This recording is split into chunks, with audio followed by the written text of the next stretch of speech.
Tears from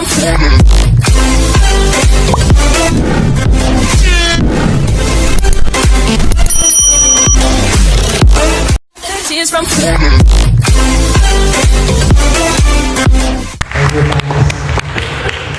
Sekarang, now we're gonna open questions for the audience, and okay, let me see because it's quite far, cukup jauh. Mungkin dengan angkat tangan dan kemudian nanti menyebutkan nama siapa dan ingin bertanya kepada siapa. Saya hitung sampai 3, mungkin 1, 2, 3. Masih yang di sana, silakan.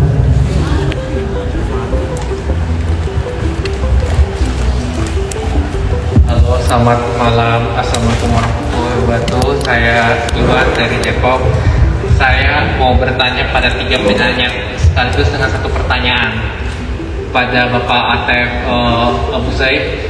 Apakah buku ini menggunakan pendekatan trauma antara generasi yang seperti itu? Mikrofonnya lebih dekat, Pak. Pendekatan trauma lintas generasi yang seperti bukunya peraih sastra Nobel sastra yaitu Hang Kang. Kepada Pak Anies Baswedan, saya mau bertanya bagaimanakah Bapak kerjasama diplomasi di Palestina dari Bapak menjadi Mendikbud dan juga sebagai Gubernur Jakarta, dan kepada Mbak Gita, apakah bisa menggunakan pendekatan dekolonisasi dalam pendekatan konflik Israel dan Palestina? Itu dari saya, sekian. Saya pastikan tadi pertanyaan untuk Mr. Atef tadi, apakah ada terjadi Pak generational trauma? Gitu ya? Trauma Ya. antar generasi, lintas generasi. Kalau yang buat saya apa tadi? Apa? Kalau nggak tahu nggak usah jawab ya, gitu, nggak kedengeran. Pendekatan diplomasi. Nggak kedengeran gimana? Iya. Diulang Mas. Bagaimana kerjasama dengan Palestina ketika Bapak menjabat menjadi Mendikbud dan juga menjadi Gubernur Jakarta tahun 2017 dan 2022 sampai dengan Upaya-upaya diplomasi. Oh, oke. Siap. Okay, let me translate to the first question was for you, Mr. Atef. He's asking about is there any generational trauma that happened on what happened over there in Gaza, and what did you see over there, and what do you think how do you think people are going to be able to cope along the way, gradually of course, but how will it be along the way?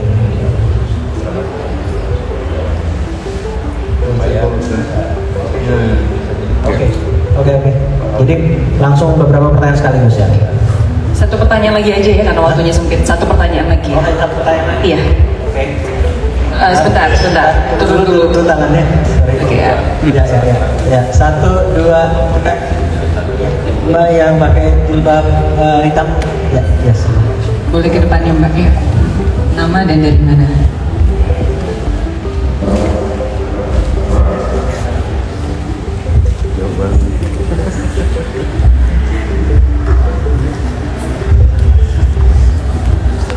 Okay, hello, assalamualaikum warahmatullahi wabarakatuh. My name is Putri.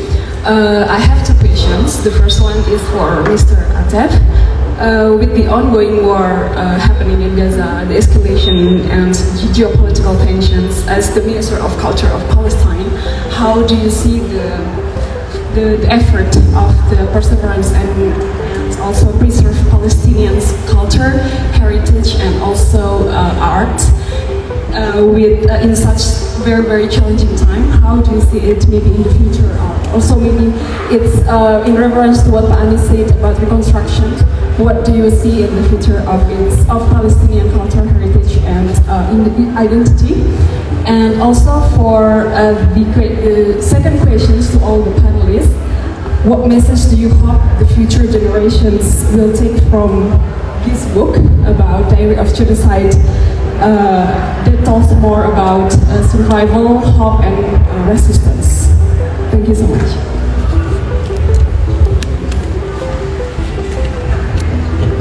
I'll start from the first question for me, the second is for you.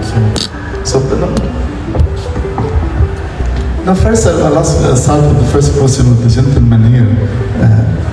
Let's remember, this is not a new war which Israel is launching against our people. Israel is launching this war since 1948 until now. And it's not a new genocide.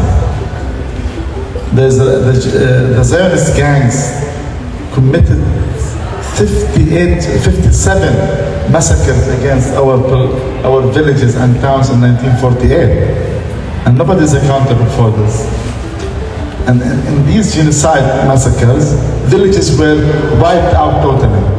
All the inhabitants of the village, like Dar Yassin, they were all killed. Men, women, children, all behind. They were all killed.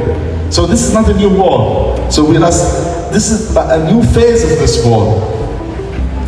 And this time, we have more of media and social media, more internet, so we are more aware. The international community is more aware, or citizens of the world are more aware. And of course, with Israel turning its back to all the international community, we talked about this, I think, people get angry that, they don't care about our opinion. For this, you have more awareness of this, despite the influence of the Zionist lobby in the Western media. They're very influential. They control the money and the source of information. But nonetheless, this, more information are coming out of Gaza. So you're asking me how people can cope with this. I don't know, because I was born during the war in 1973. And I cannot tell how many wars or episodes of the war I witnessed. I myself, I was shot 3 times with Israeli. And one time I was nearly dead and they thought I'm dead. And I was put in jail as well. So we in Palestine, you don't have any other choice. You have to live this war. And I think, of course, as a human, I can understand the pains and the psychological trauma that especially the kids are going with, they grow up with. But at the same time, when you grow up in this situation, what other options you have to cope? And I wouldn't say we're talented or we're experienced in this, but actually we have experience. I lived all my life in a war. I know once I was dead actually, and they thought I'm Shaheed, and they went to dig me a grave, and suddenly there's a British surgery in the hospital. She said he's alive. I still have the bullet in my liver. So I live with these. We all live with these memories. And now we don't need to tell our kids in the future about the Nakba, because they lived it. So I think with all the bad news we have from the destruction and killing, and we can use this as part of supporting our narrative. Now we have images. In the Nakba we didn't have images. No single photo from Dar Yassin. Only just we walked up and the village was all killed. And now we have everything. We have photos because every single Palestinian citizen, she or he, turned to be a journalist, taking photos with his mobile and transmitting it by his account. So yeah, we survive. And come to the cultural question. Of course, part of the war Israel is launching against our people is what I call the war on memory, the war on memory and narrative, national narrative. This is not new. Same thing happened in 1948 and through all these years. They were destroying anything that relates to, if they couldn't steal the archaeological sites, because there is nothing that can be stolen there, because it's, they cannot fake a story about it, then they destroy it.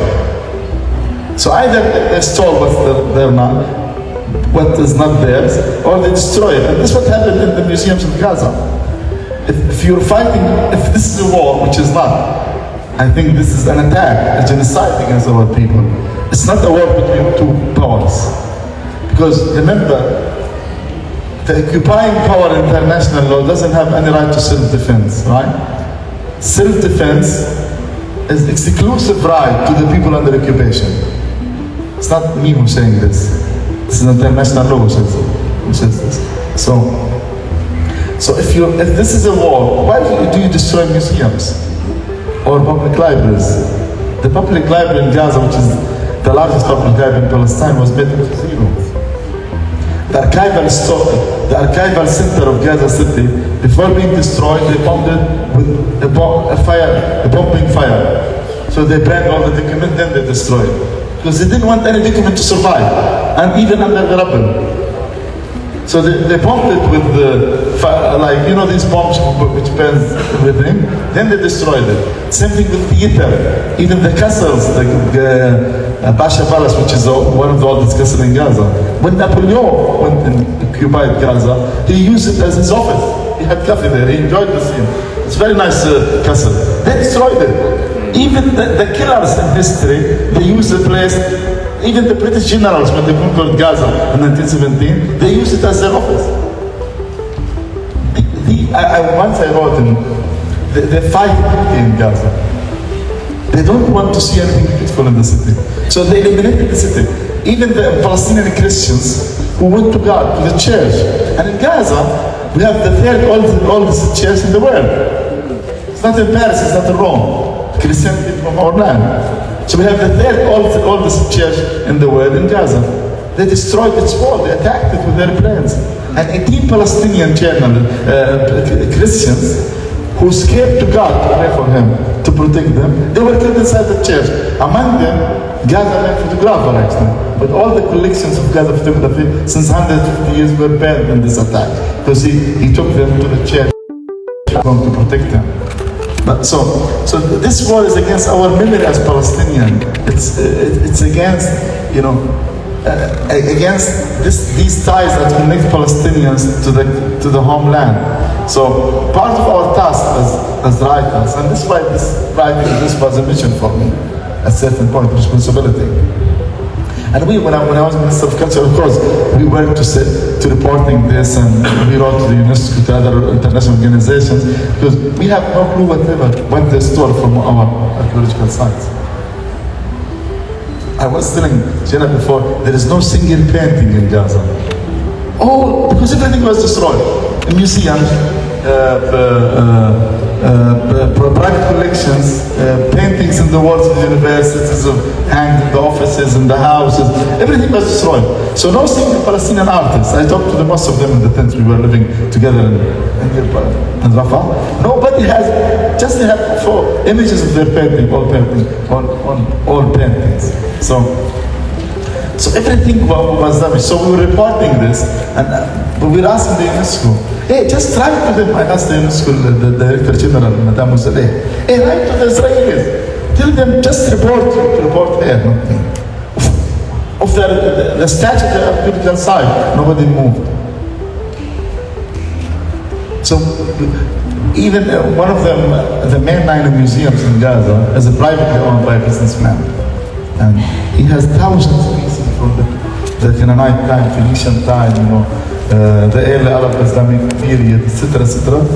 And this all gone when he saw the video. Of course, they take everything, then destroy it, you know.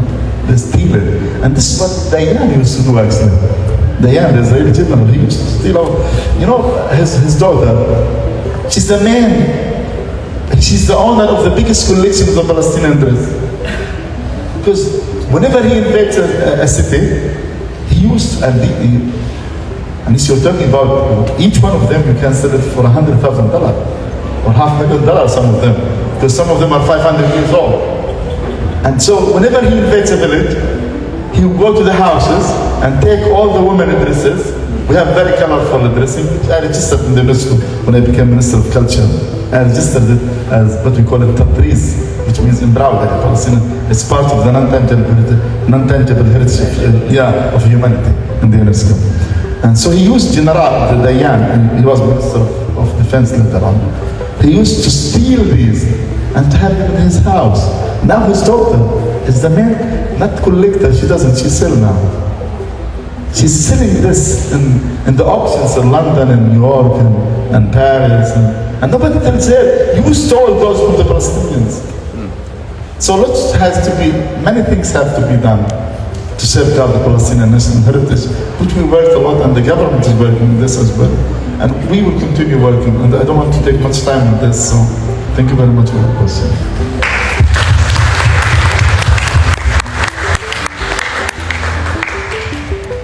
Tadi pertanyaannya tentang tidak tentang buku ini, tentang peristiwa di Gaza, tapi tentang apa yang dikerjakan.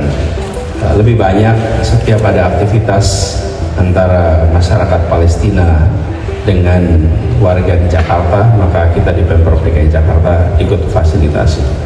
Dan banyak sekali kita kedatangan tamu, kita kedatangan keluarga-keluarga yang berkegiatan di sini, dari mulai siswa, kemudian para imam, kemudian juga tenaga medis. Nah, kita selalu ikut fasilitasi itu ketika di Jakarta, mayoritas malah di situ. Kalau di pendidikan malah relatif minim, tapi ketika di Jakarta malah jauh lebih banyak. Dan ini saya rasa menarik sekali apa yang bisa kita kerjakan. Hari ini minimal kampanye tentang perjuangan Palestina itu bisa kita kerjakan semua. Karena perjuangan itu ada di genggaman kita, di mana HP kita. Ini alat yang seminim yang kita bisa kerjakan. Ikut menggaungkan, ikut mengirimkan pesan-pesan tentang perjuangan kepada lingkar-lingkar pergaulan yang ada di sekitar kita. Itu minimal sekali yang bisa kita kerjakan. Itu aja, terima kasih.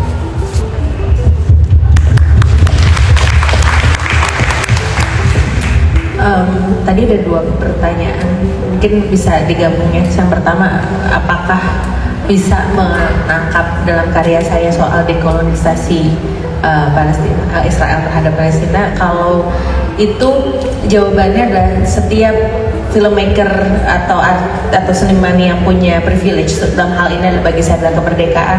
Justru yang paling penting adalah memberikan keberdayaan, empowering, dan buat teman-teman yang justru harusnya mereka yang bersuara, mereka yang marginal dalam bentuk apapun gitu, atau bahkan dalam spesifik teman-teman mungkin seniman dari Palestina, bagaimana caranya kita sebagai manusia kolektif punya usaha bersama untuk memberikan tempat mereka untuk terus berkarya.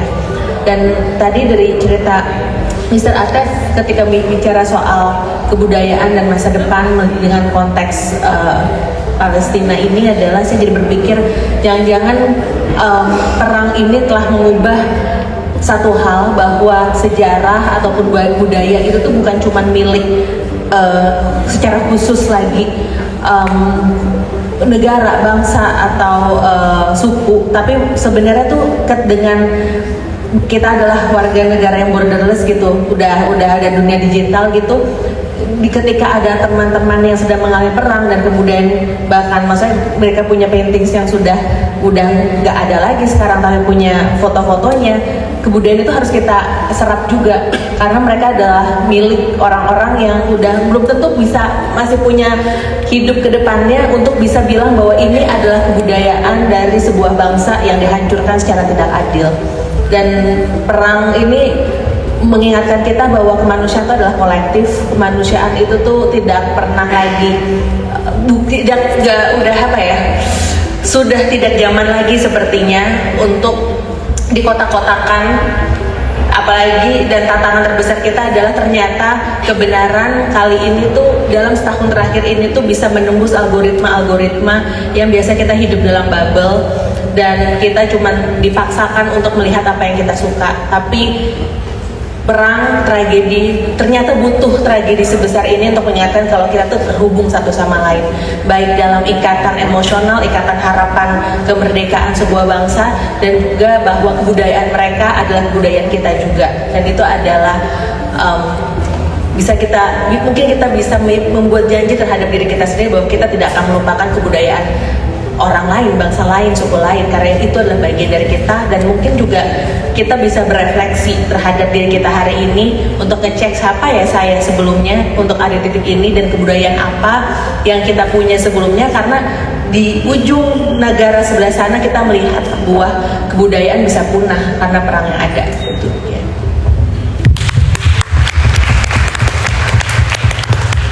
Kita ada waktu lagi untuk pertanyaan.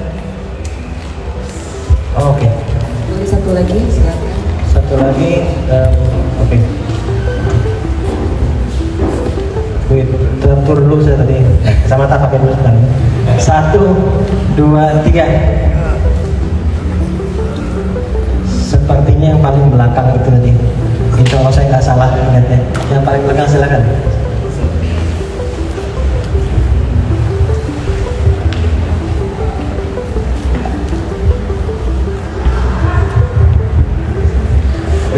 one more question. Silakan dan sebutkan namanya juga. Bismillahirrahmanirrahim. Assalamualaikum warahmatullahi wabarakatuh. Perkenalkan, nama saya Tegar Lesmana. Saya ingin bertanya kepada Pak Atif, setidaknya satu pertanyaan sederhana tentang mengapa kemudian Bapak Atif kuat dan tetap bertahan dalam posisi untuk menulis tentang genosida tersebut. Apa yang membuat hati dan jiwa Pak Atif masih ingin menulis suatu hal yang rasanya amat sangat menyedihkan bagi kita. Kemudian pada Pak Anies, tentunya semangat yang kemudian kita bawa adalah semangat tentang membawa nilai-nilai kebaikan dan kebermanfaatan. Nah, jadi semangat yang kita bawa tentang Palestina adalah semangat untuk memberikan kebermanfaatan.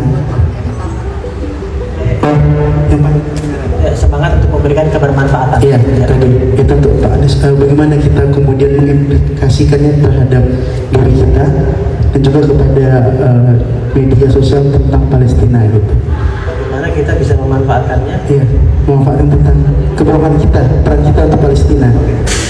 Tentang untuk Pak Atif tadi, tentang apa yang kemudian membuat Pak Atif kuat dan semangat untuk menulis diary tersebut. Alasan reasoningnya tentang kenapa beliau mau menulis dan tetap semangat padahal itu sangat menyedihkan gitu. Terima kasih. Okay. The question to you is, you already explained. Yes. Yeah, I think I touched upon this, but it's not a strength actually, it's a duty and obligations. Definitely let this to him. And so, again, this is what I am good in as a writer. I know how to fight with words. And culture in Palestine is resistance. And it's not entertainment. Even when we make movies, even when we write stories and write or act in the theater, it's all resistance. Because the fact that we write and we sing and we dance and is a proof that Israel didn't manage to dehumanize us. Because the main aim of war is to dehumanize us, to turn us into figures, numbers, and things that passed, And believe me, we're supposed to vanish after the Nakba, disappear. We didn't because of art. Our art, for our culture, for our poetry, for our novels, for our cinema, photos.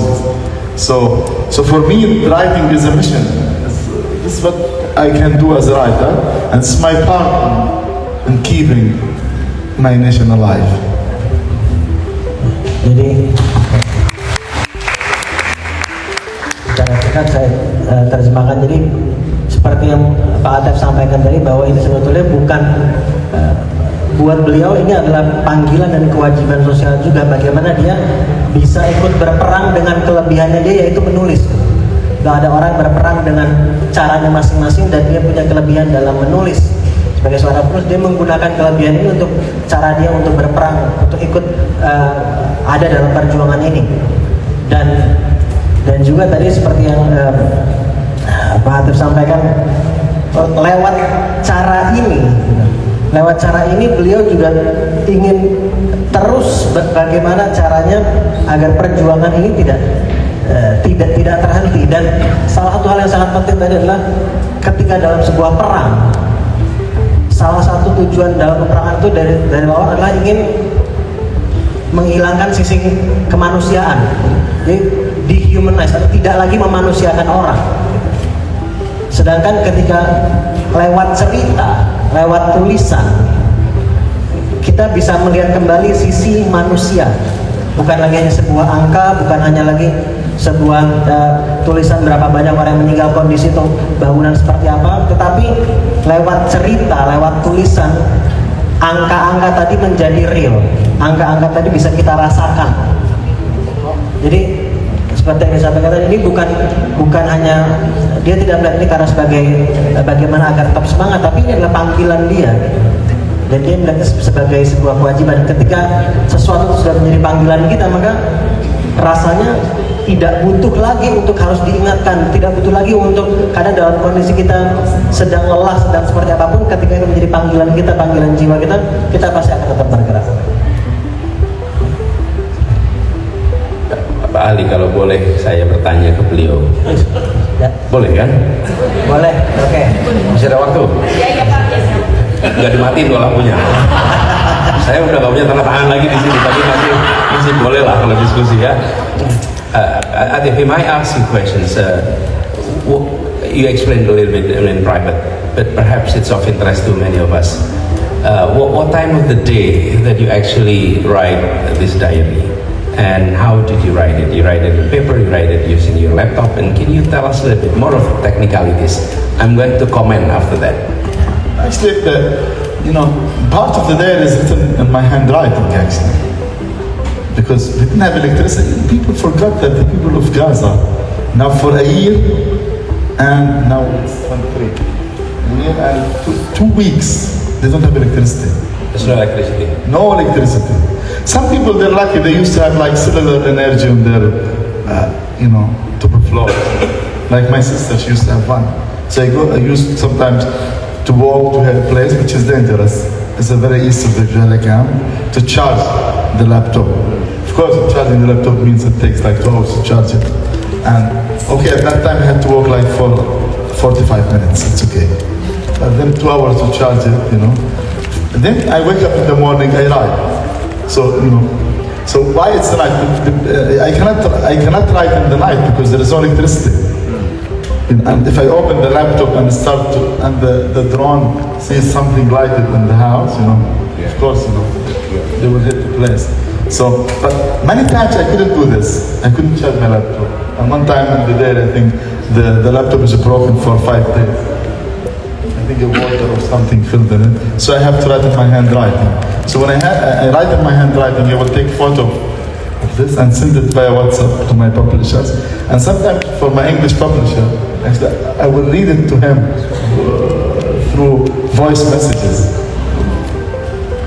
And I still have my message to him. For my Arabic publisher, I have very bad handwriting, I have to say. It's very, very bad handwriting. And he has to struggle actually with this, just to make it clear. And sometimes you will see, and you don't have internet always. Like when I was in Rafah,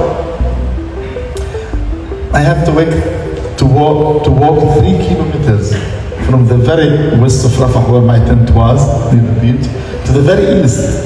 The Palestinian Red Crescent, they destroyed it later on, this place.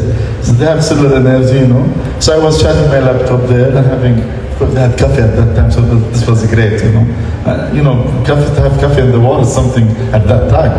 You would pay $100 for one. Because then, anyway, nothing was there. So I used to go there walking, of course, and then this believes me like an hour and a half walking. Then I have to go back an hour and a half. So you waste the afternoon in preparing for riding. Then in the morning I will wake up, because simply most of the events takes place in the night, the days. So you wake up, and this is where you're exhausted because you couldn't sleep.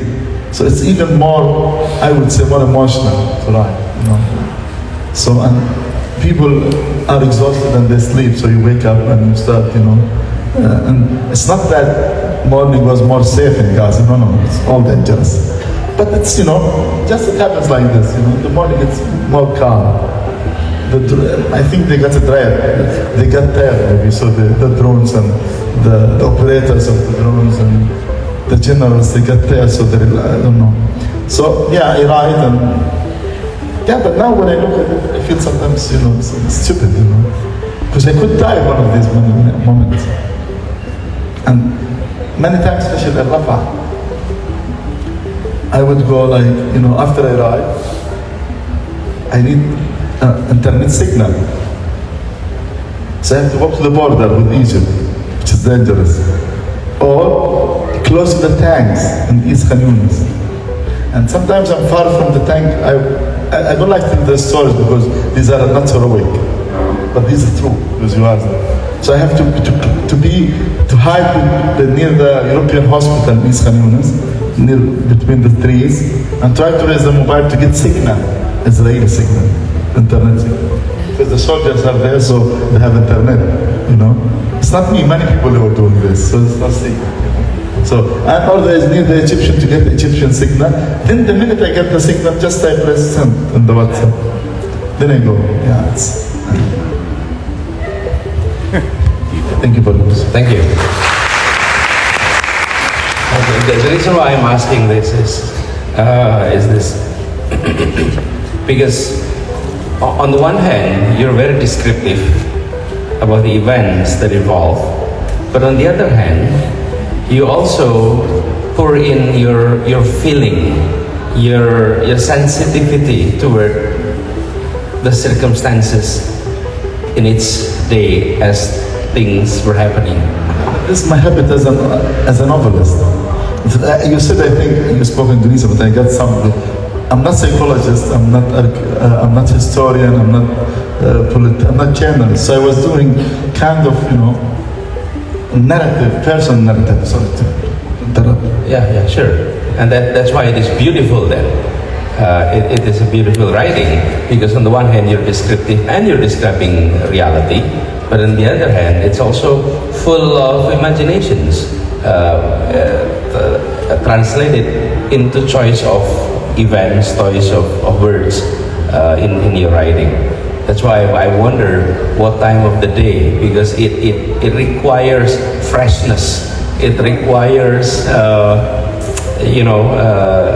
some kind of ambience that allow you to write. But what's amazing is this is being done on a constant basis. You're doing it daily, every day you're doing it. And there are days in which, you may not be able to sleep at all at night. And then you have to help here and there. But you manage to keep writing every day. I was taking care of my son actually. Yeah. When he was in the hospital, for example. Yeah, the hospital with his son, my niece. I have to go to the hospital every day to provide her with food, and my father and mother-in-law, they're very old. Then my mother-in-law, she died in the war. She was a very old lady who was not capable to take care of her. But this is how it happened, And until I left Gaza in the 85th of the war, I felt that I might die even when I was crossing. So it was kind of, coping,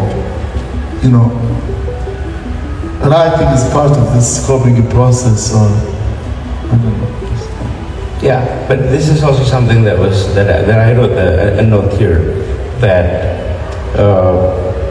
your writing is not only giving us the in-depth story about the suffering of the Palestinians, but you are also showing us that perhaps in today's world, it's the Palestinian that we can call as the strongest nation on earth today.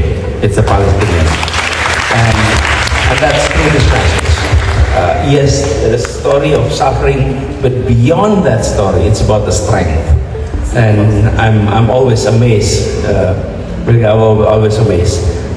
with mothers of Palestinian, because behind the strength of the Palestinians, there are outstanding mothers yang melahirkan anak-anak pejuang seperti like yourself.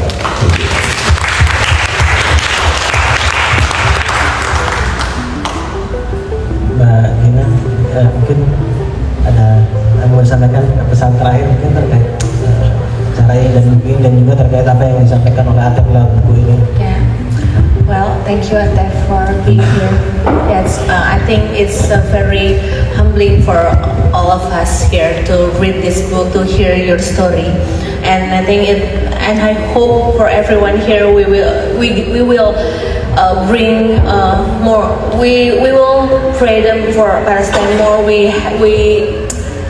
We choose to have the right actions now and do whatever that we can do, because hope is not a passive word. Hope is a very active word, and I hope tonight you guys you choose to be an active to feeding your hope that there will be a nation called Palestine then, and the freedom we will stand side by side. Freedom for Palestine. Thank you. Ya, saya sekali lagi sangat merekomendasikan untuk lebih banyak lagi kita membaca buku ini. Jadi baca buku ini, dan saya menganjurkan juga keluarga-keluarga ajak anaknya baca buku ini. Kalau perlu bikin diskusi buku dengan keluarga di rumah, karena ini buku ya kayak book club gitu. Karena buku ini bisa dibaca oleh anak-anak SMP sekalipun, saya rasa bisa. Kemudian yang kedua, tadi saya sampaikan buku ini menggambarkan penderitaan, tapi juga menggambarkan kekuatan bangsa Palestina. Lalu yang tidak kalah penting lagi, menurut saya menarik adalah ini menggambarkan Palestina sebagai salah satu bangsa paling berani dan juga paling halus. Halus dan berani, itu kombinasi yang tidak biasa ada, dan dideskripsikan dengan luar biasa lewat tulisan yang ada di sini. Jadi itu salah satu catatan, dan saya melihat bahwa kisah-kisah ini perlu kita jadikan bahan kampanye perjuangan rakyat Palestina. Ini bukan imajinasi, ini adalah faktual. Ini senyatanya terjadi. Karena itu menggandakan cerita-cerita ini menjadi sangat penting sekali. Dan ini menjadi pengingat, jangan sampai peristiwa seperti ini, satu, berkelanjutan, dua, berulang. Dua itu jangan sampai terjadi. Dan itu hanya bisa kita kerjakan kalau penindasan genocide seperti ini itu didokumentasikan, disebarkan, dan menjadi pengingat umat manusia dimanapun berada, termasuk kita di Indonesia. Jadi kita merasa bersyukur, apalagi kita dapat bonus, bukan bahas bukunya aja, penulisnya datang ke Jakarta. Itu I told them it is our bonus. Discussing the book is one thing, that having the author presence during the discussions is another. I think it's he himself stand out as a patriot in the fight against occupations that is happening in there. Dan terima kasih buat teman-teman yang menerbitkan buku ini. Ini kerja besar. Saya titip aja kalau boleh di terjemahannya ditambahkan nuansa novelnya gitu. Karena ini terasa sebagai terjemahan, tapi nuansa novelnya menurut saya perlu dihidupkan di sini supaya bisa lebih membangkitkan imajinasi kita. Itu catatan dari saya. Terima kasih. Dikasih PR ya Pak. Insya Allah mudah-mudahan segera cetakan kedua ya Pak ya, biar bisa kami revisi lagi. Edisi kedua.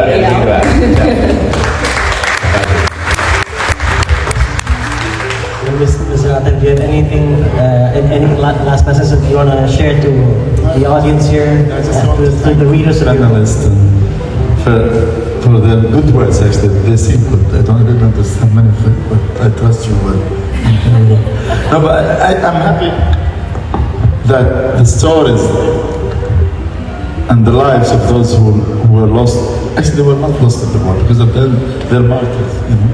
They're a better life than us, let's say, of course.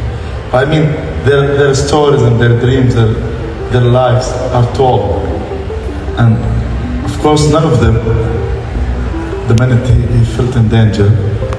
Imagine that people in Jakarta will sit to talk about him like this. So thank you very much for hearing these stories of the people, because we should not forget those people who lost, all those people who strive to survive. Because at the end, I think Jannah mentioned hope. Hope is very important in our life, and we should always hope for the future. And one day Palestine will be a country. And even if the occupation continues for another 100 years, it doesn't change anything. I think this country was under occupation for 100-something years now, since 1830 or something. Yeah, so occupation will go, and the owners of the land will remain. And as our grandmother would say, we are the salt of the air. So we remain. Thank you very much. So, before I close, sekali lagi untuk Mbak Gina, terima kasih banyak. Sebentar sekali lagi untuk Mbak Gina meluangkan waktunya, juga begitu banyak kesibukannya. Terima kasih sudah meluangkan waktunya untuk share perspektifnya, karena perspektif sebagai seorang storyteller, sebagai seorang filmmaker yang menurut saya juga sangat penting dalam kaitannya bagaimana buku ini bisa bercerita dan message-nya bisa sampai ke semua. Dan untuk Pak Anies juga terima kasih banyak sekali lagi sudah meluangkan waktunya dari airport langsung ke sini untuk berbagi. Ya, dan kita memang harus lebih banyak kampanye buku ya. Betul. Kampanye buku lebih banyak. Membaca adalah perlawanan ya Pak. Betul. Jadi harus banyak, dan saya terima kasih bikin diskusi ini. Jadi alhamdulillah perpustakaannya berguna. Lebih banyak lagi, Mas Hasan dibikin lebih banyak lagi diskusinya. Cuman ini tempatnya membuat kita merasa seperti berada di mana gitu ya. Kerajaan mana gitu ya? Iya, kerajaan mana gitu ya. Tinggi bener jaraknya nih antara rakyat sama pembicara di sini nih. Tapi saya senang sekali, dan mudah-mudahan lebih banyak lagi diskusi di sini, dan lebih banyak lagi diskusi seperti ini ya. Oke, terima kasih Ali. Terima kasih. Before akan ada Foto bersama ya? foto bersama. Wait, just one last thing, Mr. Atef.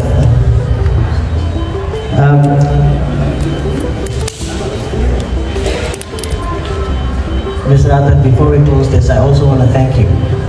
And if you don't mind, for one last time, I want to read just one sentence out of your book that really, really hit me as well. It hits me in a different way.